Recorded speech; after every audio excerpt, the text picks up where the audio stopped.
What's going on, everybody? The Obsession Podcast. I'm Mike Stadler. And I'm Carl Belke. Hey, Carl, how you doing?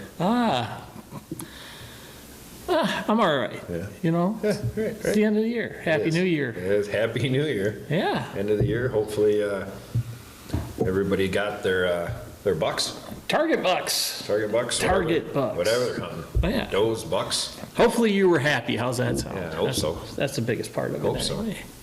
Yeah. That was a pretty good year, mostly. We did have We had some fails this year. We did. You know, and people have asked us about that too. You know, you guys we weren't successful on a couple of our hunts. Now, Here, the only successful hunt is ones you don't learn from, Carl. that is correct. Well, then we were successful on. You are correct, sir. We learned. We did learn. Boy, we learned a lot. I'll tell you that. We learned a lot this year. I mean, you know what? I mean, heck, well, let's just talk about it a little bit. Yep. You know, so we had South Dakota first, and you know, we talked earlier in the year about South Dakota, and you harvested a great antelope. So congratulations by that again. That was a Thank you. awesome Thank you. shot, great shot too. Neither one of us harvested a mule deer. No. Two of the guys that were with us harvested antelope. Phil got his second one, Yeah. and Seth shot his first one. one. And I did not shoot a muley or an antelope this year.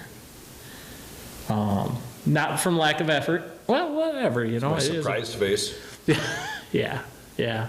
Well, what we were doing was practicing quality mule deer management. We were. Good point. Good point. We weren't, but that's what happened. So, Yeah. and you know, like we talked about it too, and because I don't want people to think that this is why, because we did have an opportunity. We had a couple of opportunities. Yeah, we did. At some good bucks that just didn't happen.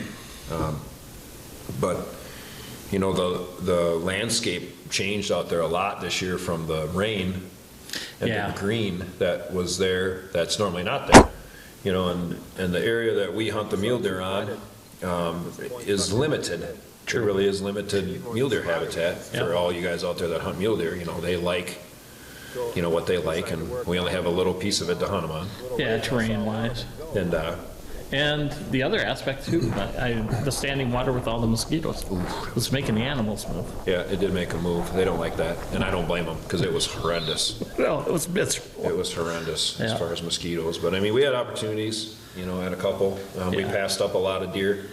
I think we passed up this year more mule deer than we've ever passed. Yeah, just really looking for what we were looking for. You know what Yeah. I'm saying? Not saying that, you know, some of them weren't good. No. You know, there was one. I know there was one for sure because we both passed him, and we both were like, we probably should have shot that deer. You know, That's true. That's true. Yeah, what do you do? You know. Yeah. Well, I mean, we decided we weren't going to shoot a mule deer unless it was, you know, dang near Pope and Young mule deer Yeah. score. Well, we were looking like 140, 150 class. Yeah, for sure. Would have been great buck as far as we're concerned. A great buck. But yeah, we seen a couple Yeah. that were real big. We never got close enough to those gigantic ones that we saw. No. You know, but And they didn't, I mean, of the basically 14-day hunt, yeah, we seen mule deer we would have shot 3 3 days. days.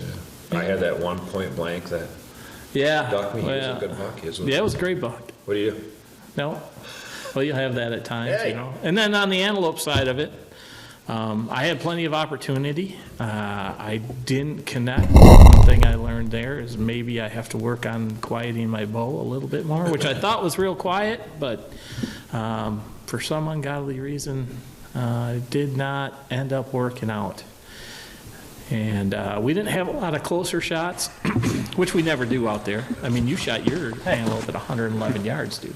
Yeah, You know, and that was a great shot. I didn't want to. No, I get that. But there was no place else to go after you got to that point. No. You know, but it is what it is. That is a we'd beast. all Remember what prefer you a said 20-yard earlier? shot, don't get me wrong. But, Goat slinging on the that wall. one ended up being a long shot, and This you is made a their great spot, shot on him. dude. He went 20 yards, and that This is was a it. spot. You know, They forgot to even say it. Phil made a great shot on his, too, long distance shot. And then Seth Yep. put a good shot on his. Landowner helped on that one. A little bit. That's all right. That's all right. Got Got one Seth down. his first go. He was ecstatic, and that's awesome to see. And then we came back here whitetailing, and we both had really good deer on the property again. Lots to chase. And then when our vacation started, we hunted the very first day together. Yep. And the second day, we split up. Right. And we're done. And we were done. Yeah. And that ended up being, we both had good deer on the property. Mike took Phil out here that day, and we had a change of weather, which made deer really move. Yep. We seen deer at my place the night before. Nothing close. Nothing we were really going to shoot either, but some decent deer. Yep. And then the very next morning, I sat at one of my better spots, and you sat at one of your favorite spots because the wind was correct for that. Yep. And we both shot deer. Yep. Yeah, October 26th. Yeah. And you shot you shot your number 1 or number 2 on I it? shot the number 2 that was on my property. Yeah. Yeah, he was actually fighting with my number 1 buck. Right. People were like, why didn't you shoot that one? Because the one that came to me is the one I was going to shoot. So Right. They were the 2 biggest ones I had, and Either one was going to get. either one is good for me. Yeah. I was ecstatic to take him. Yep. I did get to hunt the other one a lot. Yeah. Late. Later season. We'll talk about that here shortly. But yeah, you made a great shot through like a 6-inch hole. I'll show you guys a shot here. And that was so hilarious because I swear we shot those deer at like the same time. It was really, we looked at it and it was close. It had to be within a minute. Yeah. It really did have to be. We shot both those bucks, one on my property and one on Carl's property. It was pretty cool. Yeah. Yeah. And then I shot would be my number 2 buck on my property too. Yep. And he came along, using that front edge, going by the water hole, and 20-yard shot.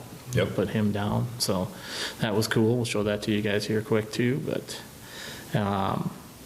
yeah, like you said, within probably a minute of each other. I mean, you were talking to me on the phone while you were doing your recovery, and I filmed it for the show too. It was pretty fun. But yeah, that worked out really well. And then you ended up later in the season getting Phil an opportunity at Good Deer here. Yeah, I got Phil on. I got you all that footage yet too. I gotta give you that. We got to put that one on. I got Phil on a bunch of deer. When he finally listened, ended up taking one. I can't remember what day it was. It was November. Later in November.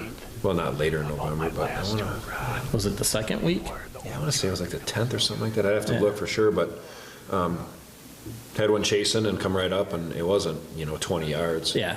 So that was good. He got one down, and can show you that whole thing too. You've got all that. Yep. So he was happy. That's 2 bucks in 2 years for him out of the same stand. Right. So now I can't get him out of there. Oh, dude, we're talking about whitetail hunt. You know what we forgot? My caribou? Your caribou hunt. I didn't forget. Yeah. Jeez. Well, your caribou, I bet you didn't. Yeah, that was August for me. Yeah. Late August you went? August, no, early August. I was there the 5th, I believe. I flew out the 5th. Oh, that's right. It was early. It was early August. I flew out on a DIY caribou hunt in Alaska with another guy that I've never hunted with. It was interesting. Ended up, we got 2, 1 apiece. It was cool as hell. I didn't really care for the area at all. It was miserable. It was cold. Well, yeah. Desolate. Hey, that's one of the things we learned. Yeah, we learned that one. I learned a lot about that one. If I was going to hunt them again, I would do it different, for sure. But Learned a lot about clothing too, didn't we? I did, yeah. And I had some good clothes, I thought, but not the right good clothes. Right. That's for sure, and not the right gear. But, there's nothing you can do. I couldn't go to Walmart. No shit. Yeah. There was nothing there. You mean so- there's no Walmart in the Arctic Circle? Yeah, there's no Walmart in Dead Horse Yeah. that I saw, so. Yeah, that was a good, that started out my year pretty good. Had it been Carl and I, we would have had 2 apiece, I guarantee you that. But anyway, Yeah, we'll let that one at go. least we got 1 apiece, Yeah. and got out of there. That was a long one. I was gone for 18 days on that. Yeah, that was a long hunt. But after the whitetail, bow hunting whitetail, we we had North Dakota coming, and we were both excited about North Dakota, but we had heard some bad things about the location where we were, and the bad thing that we heard was EHD had gone through. Yep. But we had not gone the year before, and we were like, we're gonna go in there, and we're gonna hunt what we find, and we're gonna hunt the best deer that we find, and we're gonna go from there. Exactly. Right. And we got there, and we were all pumped up, you know, went out for, because first thing we do when we get there, which is a 12, 14-hour drive for us, is we move in, and then we go have our steak dinner in town. So we had a good dinner and everything, and everybody was happy to come in the next morning, and you, myself, and Ron went out, and we figured we'd just scout around, because we have thousands of acres to cover, river bottom, and see what we would find. What'd we find? Nothing. Right. Literally nothing. Literally nothing. We weren't even seeing mule deer, actually, on the property. Yeah. It was pretty bad, and, you know, the landowner had told us, he said, hey, EHD came through really bad. There's not any animals here, you know, but we've heard it before. We've Yeah. heard some other, and there's guys that we know that go before us. It's like, there's nothing here. We're like, yeah, well, we want to go look ourselves. Right. Well, there's nothing there. There was nothing there. There's nothing there. No. So we didn't last there too long, 3 or 4 days. And we glassed and looked and tried, you know, and they're just not there. Yeah, and we were going all day. Yeah. Every day we were there, and we ended up seeing, Mike and I, we seen 2 whitetails. One spike that was in an area we can't hunt. Yep. And then we seen like a 6 or 8 pointer, like a 1.5-year-old deer. And that's what we seen over that time span that Mike and I were there. Ron decided he wanted to stay. And he's like, I'm just gonna give it a couple more days. Well, there was a big snowstorm coming, and Mike and I were like, we're gonna get ahead of the snowstorm and we'll hunt at our place. Yep. When we get back to the house. So we got out of there, flew home, hunted the next day once we got home. And with a rifle, I carried a rifle. Mike carried his bow and a rifle, and he was hunting one particular deer. I'll let him talk about that. But I ended up taking a buck that I had let go with my bow a couple times. Nice 8-pointer, similar to the one I shot last year, except wider. I think they're brothers, honestly. And ended up taking him. And that was a short hunt. He came out at 193 yards, and with the rifle I've got, it was a fair shot. I put it on him. He went 20 yards, and that was it. Yep. So, but and then you were hunting that 2-foot wide buck. Yeah, I hunted him. A 2x4 is the one I called him. He was a big 10-pointer. I think he was probably in the 150s maybe or something like that, but he was my #1 deer. He had disappeared here. He was gone for a long time. He was gone for probably 34 days. Yeah. That's what it was, 34 days. Probably 34 days. So like you weren't counting or something. He was gone, so I kind of figured he's probably dead, because that's usually what happens. You know, I just have a 40, and they move a lot. Yeah. So, but then the day I seen him, you know, is when I shot the other 10-pointer that was with him. And I had made the decision that whichever one of them, if I can get one of them to come to me, I'm going to take them. Right. But anyway, then, you know, he disappeared again. Yep. And then he started showing back up, and I'm like, well, I'm going to hunt him when we get back. So I hunted him for 16 days. Just got back last I hunted night, him Carl, through the and rest it is of our gun November season. 25th. We were in North Dakota. And I had my bow with me, We're not having all except 2 times. One was that snowstorm that I sat all day in it. Yeah. But I sat in a blind. Yeah. horrible. And then that other one was a windy, and we winter had like those storm 35, wind. 40 mile an Yeah. hour winds. It was another, that was a Today, worthless it hunt. is the But I sat in that No, too. nobody moved then. No, and then I switched over, because muzzleloader here, you can use your bow, so I switched over to my muzzleloader, and I hunted that whole season, but one day, one night I couldn't get in. Of course, that could have been the night, but I had encounters with him quite a bit. It took me, I never seen him during the actual rifle season. I had pictures of him. He was bombing in and out at night, and then during the muzzleloader, I had him 4 or 5 days in a row always, that I visually saw him, but he never gave me a shot. I had him as close as 65 yards once. Through the thick Through the stuff. thick stuff, and he was like, you couldn't shoot him, and I couldn't even shoot him with the muzzleloader there. Right. I would have shot him with the muzzleloader, don't get me wrong. Yeah. I would have. Yeah. And that was the night he came out in that lane. I was telling you, he came out in an open lane, like through my woods where I could see him, but I could not get a range on him. It was snowing. Yeah. Not a lot, but enough that, you know, a rangefinder didn't work. Right. And I'm like, I don't know how far he is. I'm like, I can't shoot him with the muzzleloader. I don't know where he's at. Right. You know, is he 100? Is he 150? It's a big difference with a muzzleloader. Yeah, big difference. So I didn't shoot him, and needless to say, he's still here. I just had a picture of him last night again. Right. He's next year. Yeah. Like him and I started a game. And somebody's gonna Yeah, finish it. he checked me. He didn't checkmate me yet, but he checked me, that bastard. He trained you, is what he did. Yeah, he's good. I mean, it was fun. Big deer, you know, I don't know what he is. I don't really care, but it was fun. He was here. I had a couple other really nice deer that made it.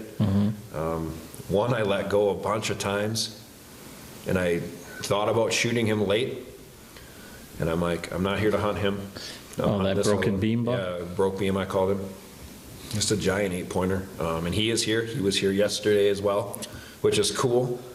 So I really hope, and those two seem to be homebodies. I really hope they shrink and stay here. Yeah. Be great to hunt them, but yeah, it didn't happen So next year, next year. there's deer for next Yeah, year too. We killed a bunch of does. Yeah, you guys took a lot of doe off the We were property. overrun with does here. I sat 2 separate times where I had 25 plus antlerless deer come out, Right. and they came out from the same way and went. So I'm like, I'm not counting They're just passing through, going out to double the deer. field. Yeah, I had 2 times just in the one plot, 15 and 18 at one time in the plot. It's a lot of deer. So I'm like, we gotta start killing some, so Oh, and remember, this is a 40, you guys. it's a so- 40. We can't hold that. No. So we took a bunch of adults out, Phil and myself and the neighbors. So we have 10 that we took out. That's a good number. We'll see where it's at in the spring. We might be early doe hunting. Early doe season. We'll see how that goes next Yeah, year. right. Well, right after we get back from wherever we're going Right, early. right. But, yeah, I mean, that was pretty much the season. I think Yep. there was failures, which were educational, and there was success, which was also educational. So we learned a lot, and if you guys watch the rest of the show here throughout the next year, coming up here in season 5, brother, Season 5. for just the podcast. I mean, we've been doing it for 20-plus years, but season 5 for the podcast stuff and the obsession. We're going to show you guys some pretty cool projects that we got Yep. planned coming up here. You know, I tell you what I said at the beginning, you know, it's never a failed hunt if you learn. And I'll tell you what, we learned a lot sitting the properties late. Like Yeah. I've owned this property since 2017, and I've never sat as late as I did this year. And to see the deer moving and see the woods change, and really watch things day after day after day after day. Yeah. You know, got some things in your head. Yeah, and well, and the other aspect of that too is, you know, we are from Wisconsin, so it's a high-pressure state. It is. I mean, especially, well, bow season for sure, but gun season is just crazy high pressure. Yeah, it is. And we're going to talk about numbers here coming up shortly about the deer kill here in Wisconsin. Yep. But, you know, we learned a lot, and we're going to transition our properties. A couple really good ideas, some stuff we're going to show you guys. And we do it all ourselves. Yep. You know, it's not us hiring people to do a bunch of work for us. I mean, we will hire out a couple things if Small we have property to. layouts. So, yeah, check it out. Small property layouts. Yeah, also right here Yep. in the playlist. So there's a bunch of stuff we've done before if you guys want to check that out. But yeah, we also share all this on Blue Collar Bucks, our Facebook page, which is real world people doing real world things. Yeah, don't forget, you know, we're geared towards, you know, public land, small parcels of property. Like, we really try to stay around that 100 acres Yeah. or yeah. so is what we work with people. We have a 40 and a 70, that's what we do. We were both former public land hunters forever, That's a fact. and that is tough stuff. Yeah, for and sure. we talk about realistic deer, you guys. We're not going to be talking about, you know, I mean, don't get me wrong. If we got a 180 or something like that on our property, we're going to hunt him. But, you Let me know when that guy comes. Yeah. I'm coming. Well, I'll be there every day. every day that the wind allows us to go onto the property and everything works, right? But We hunt the top animals we have on our property, you know, and it might be a 125-inch, 130-inch buck. It might be a 110-inch buck. could be. But that's what we do. Yeah, and we look for success every year. And that's how we help people and help our customers set up properties. That's what we're all about. If you guys are the fanboy club, you might as well move on. Yep, you're not gonna like us. You're not gonna like us. Don't worry, we don't like us sometimes either. Yeah, that's true too. Yep. You know, but we're gonna show you how to be successful and show you some pretty good ideas that have been successful for us over the years. Yes, sir. Yeah, buddy, so let's get talking about the numbers now.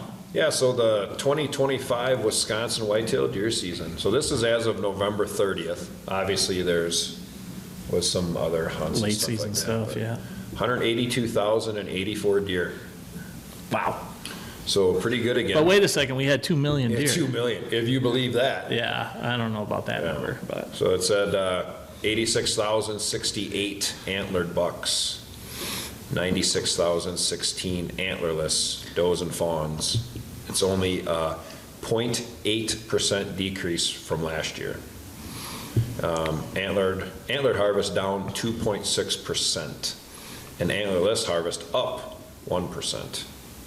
So they say the season concluded on November 30th. Obviously, we know there's... For those numbers. Yeah, for those numbers. Obviously, we know there's still hunting in December and January. January, depending on what county you're in, yeah. Right, but, obviously, our stance on the 2 million deer thing.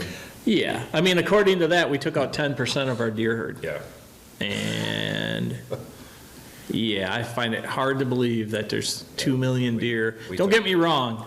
I mean, we have a lot in southern Wisconsin. Yeah. So northern Wisconsin and southern Wisconsin, totally different Totally thing. different, yeah. There are some positives that are coming in here, I think that the government's working on for us that Yeah. might help the deer herd up north, meaning the wolf part of things. Now, they passed it through the House, as now we need the Senate to okay it, delisting the wolves. They're pushing it hard, too. They are. So hopefully that happens. And I am hoping, because it's Republican controlled, that it gets pushed through. But, if we took out 10% of our deer herd, honestly, to me, that's still kind of a low number. I mean, I remember when we used to take out. Well, I would put it, though, I mean, if you think we have 2 million deer. Yeah, I don't think we have 2 So, million deer. what do you think realistically? Million deer? Million two, I I would think. think that, so we took 20% of them out. Yeah, that seems realistic to me. I would think we have around 1 million deer. I mean, we have a deer. The reason I say that, though, and the reason I think we both say that is when we first started hunting, you guys, I mean, we were taking out Well, 500,000 deer yeah, but big time, every year. a year. Yeah, 5, I think there was a couple years it hit in the 6s, Yeah. didn't it? Yeah, almost 600,000, I want to say back, early 90s, mid-90s, when CWD kicked in down here in southern Wisconsin, and people had that idea that I could go up and blaze deer in the Earn a Buck program and all that. I swear we were taking out almost 600,000 deer, 500 and some thousand. Right. But Mike will probably look the numbers up here looking it up. quick, but, Yeah, so what do you got? in 2000, we took out 618,374 deer. And that's registration That's- stations. Yeah, that was So registration. that's a true number. Yeah. And it's more than that. 'Cause Well, there's always people out there Yeah. effing Yeah, poaching, but does it say- 618,000. 618,000, okay, and we took out 200,000 this year. Yeah. And now, see if you can look up the hunter number for the same year and compare it to the hunter number from this year. Okay. And this is going to show you guys how I think, in my opinion, the non-registration station thing is a big issue. I'm not going to lie. To me, that's a huge issue. I still like registration stations. I do too, I loved it. Yeah. Because the majority of the people in our state are cool. They're not the a-hole people that are going to be like, what'd you shoot that for, da-da-da-da-da. I think. Don't matter, I mean, every state has those people, but nobody really had the balls to confront people, and if you did, you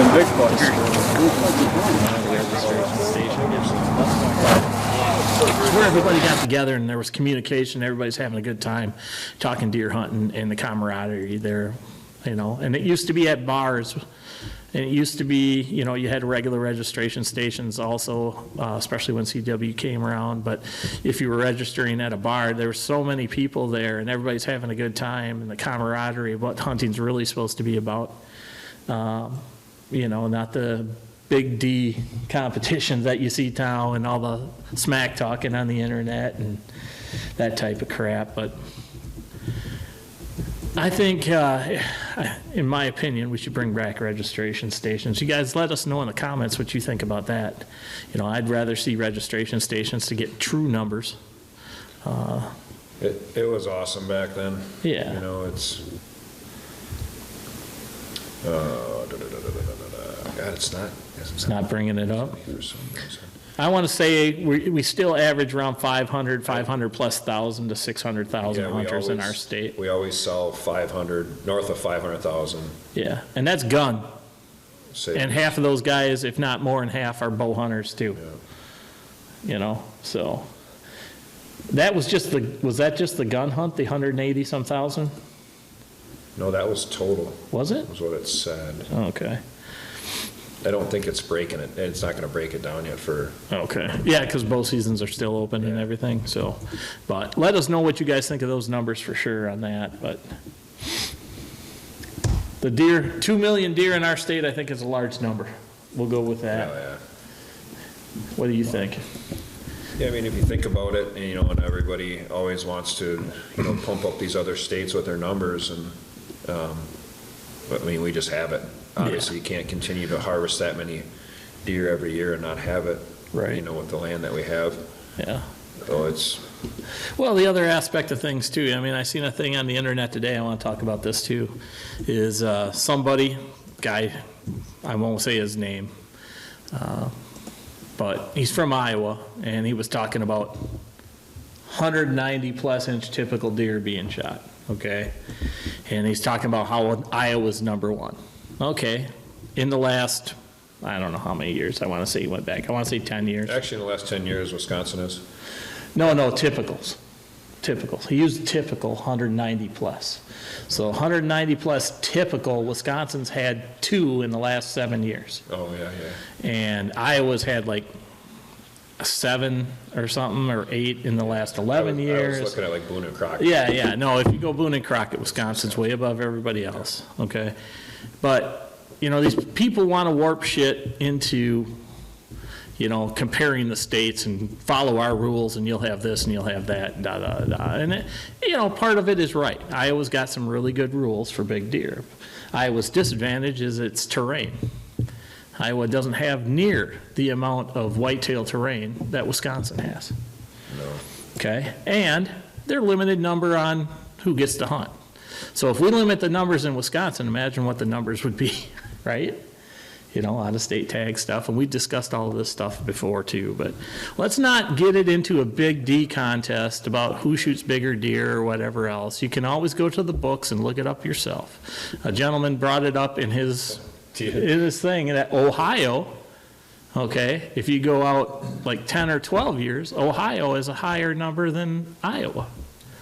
Do you know how rare a 200-inch whitetail is?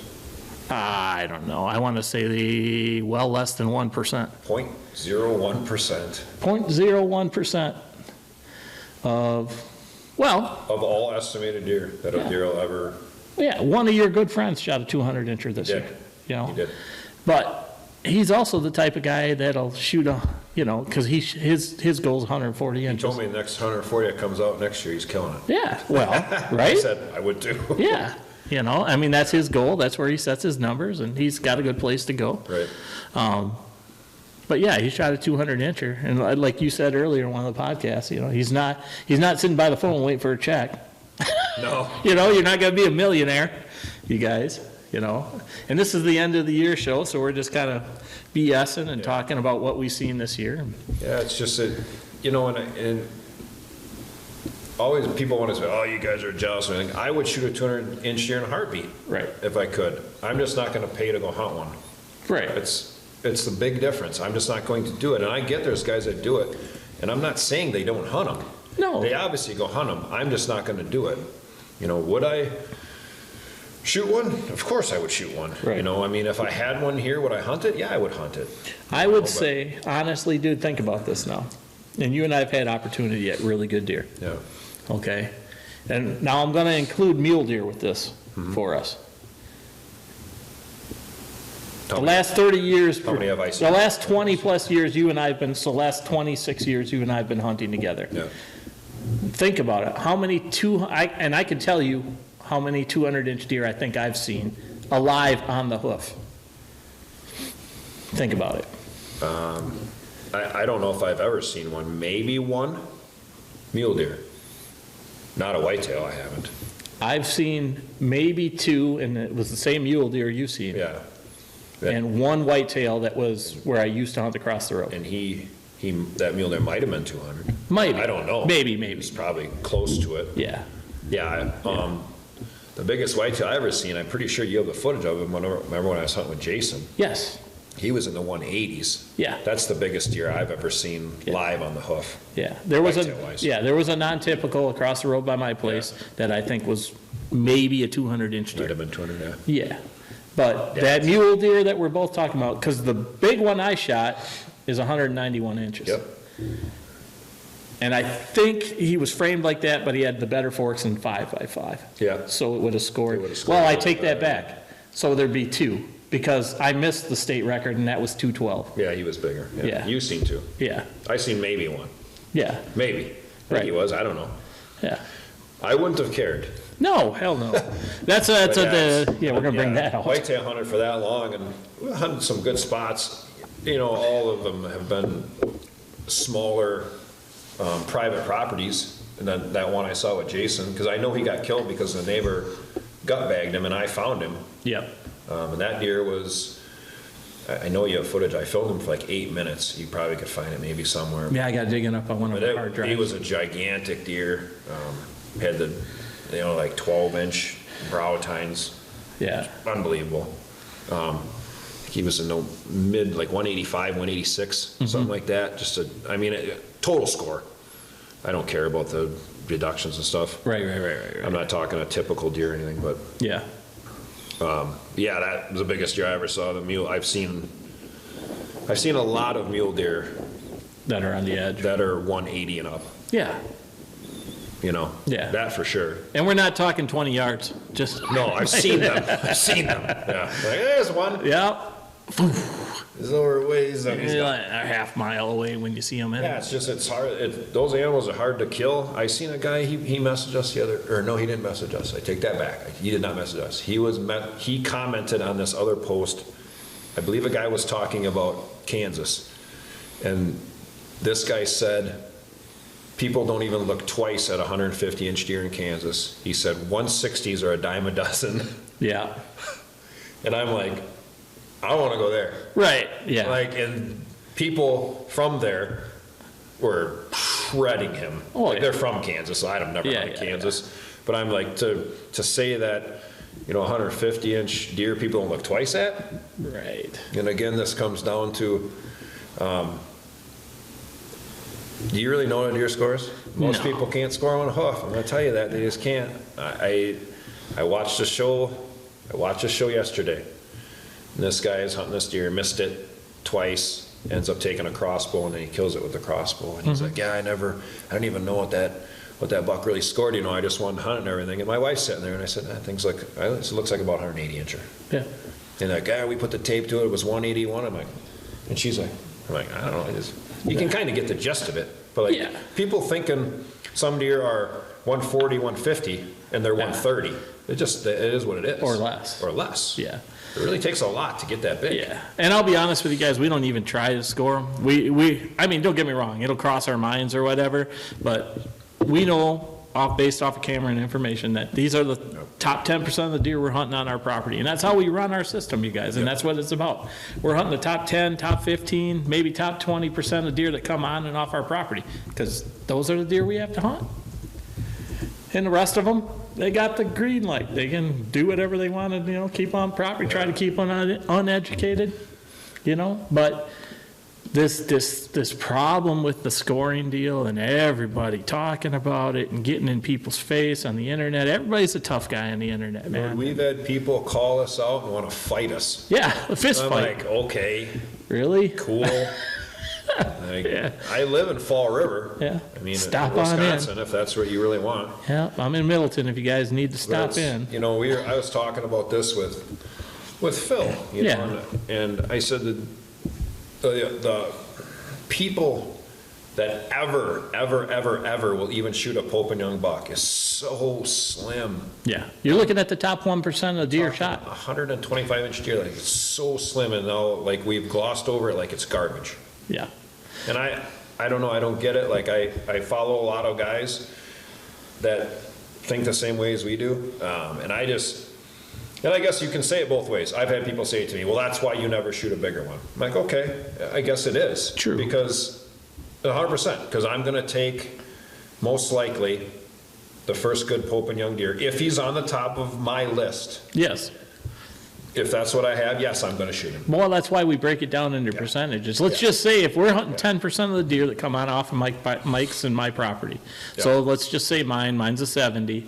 I had this year, including 1.5-year-old bucks, so that's from spikes to forks to 6s to 8s that are 1.5 to 2.5 to 3.5 to 4.5, and the 1 or 2 I think were maybe 5.5 years old. I want to say there was 26 bucks. So realistically, 2% or 10% of that's only 2.5. And there was probably, I will say there was 4 or 5 that I would have shot. Yeah. So I'm hunting 20%, right? Those are the deer I have to hunt for the year. That's what I have. And if I pass, like I just stated to you, 1.5, 2.5, 3.5, 4.5, and 5.5-year-old deer. Okay? My neighbors are going to shoot the 5.5, 4.5, and probably majority of the 3.5. And it goes back, Carl, that, like, we're true to ourselves. So Yeah. that's what we do. And I get, and you can say it. I understand it. I do 100%. Yeah. Well, if you don't shoot them, they could be there. Agreed. 100%. I get that. Yep. I 100% get it. Like, I'm not going to argue that with anyone. No. But here's the thing. Here's this. We want to be successful every year. And that, to us, is successful. Maybe it's not to you. Yeah. But it is to us. Like, I can tell you this, again this year, I have the 40. Yep. My neighbors on the backside, 2 more big bucks. 2 of the biggest bucks I had on camera. Yep. Dead. So So both that's of them again this year. 12 bucks. So it's the 12th buck they've killed off the backside of my property since 2018, Yeah. Yep. which kind of proves my point. Like, I'm not letting that deer go. No. I'm just not, because that deer, to me, until they throw me in an urn and I'm above my fireplace, and this is the honest to God truth, is a stud trophy to me Yep. every year, and I'm going to shoot it. I am. Yep. Now, yes, if I had that deer and I have a 180 that's consistently on my property that I think I can hunt, I'm going to hunt him. Right. But I will tell you this, I'm only going to hunt him for a while. I Yeah. really am. Yeah. I really am, because I want to shoot a nice buck every Yeah. year, and that to me is a nice buck. Nice buck opinion varies, obviously.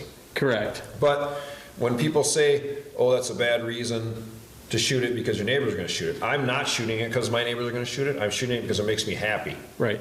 My neighbors are going to shoot it, Yeah, yeah. but I'm not 100%. using that as an excuse. It's not an excuse for me. It's not an and excuse for you. I think you hit the nail on the head with you're happy.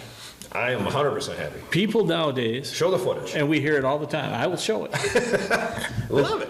Nowadays, there's a lot of that, to me, BS bullshit out there, the big dick contest crap, where, well, I wouldn't shoot that because of it. Well, good. You're not hunting my areas. And we try to keep it real. If you're one of the fanboys, just find something else to watch. It's not us. I'm gonna throw that out for Yeah, you. we're Don't get me wrong, we want everybody to listen and enjoy the show. What I'm saying is, if you're gonna criticize us for shooting the top 10% of the bucks on our property, maybe you should probably be watching something else that you think is probably more in your range of hunting. I had a couple of guys this year, and even, so Phil last year shot Leaner. I named him yeah. Leaner.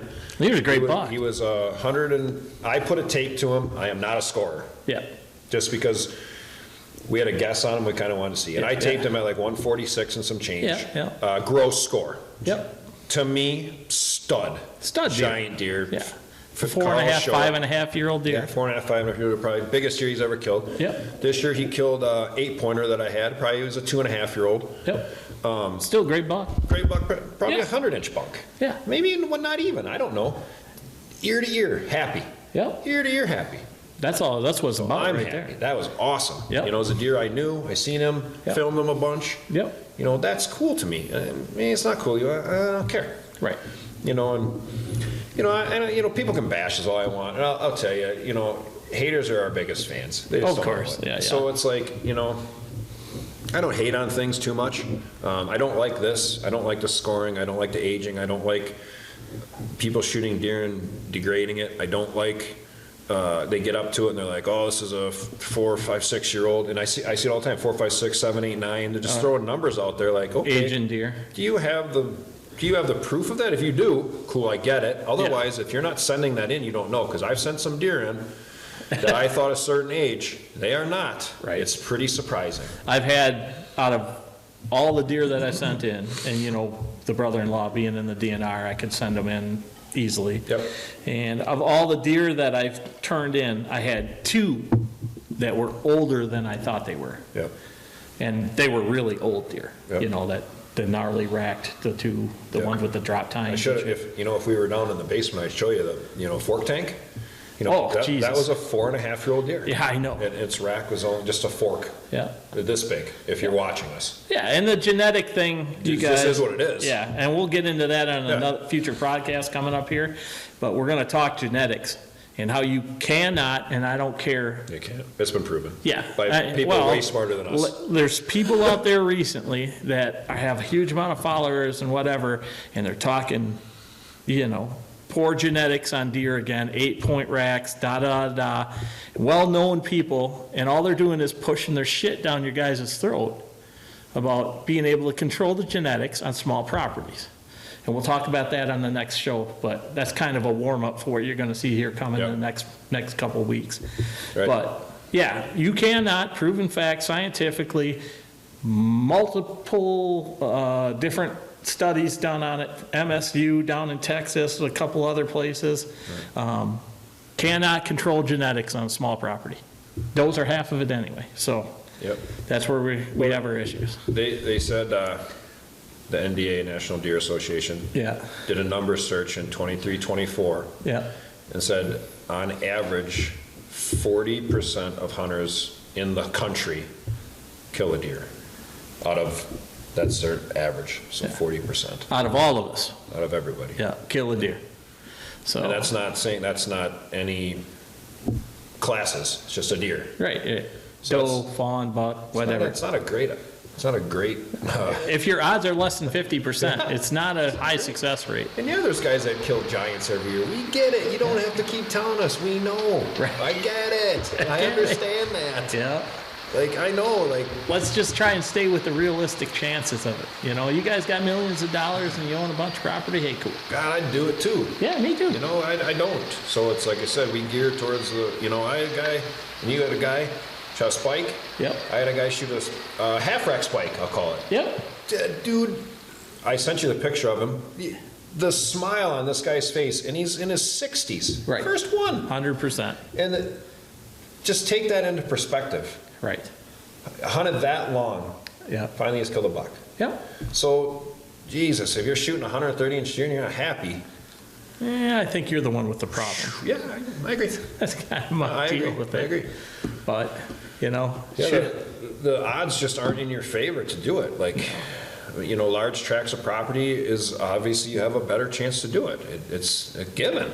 Yeah. It is. It's just a given. And even Carl's a bigger property than me, but it's not like he owns a block. No, not even close. And it's like you're still competing with everyone around you.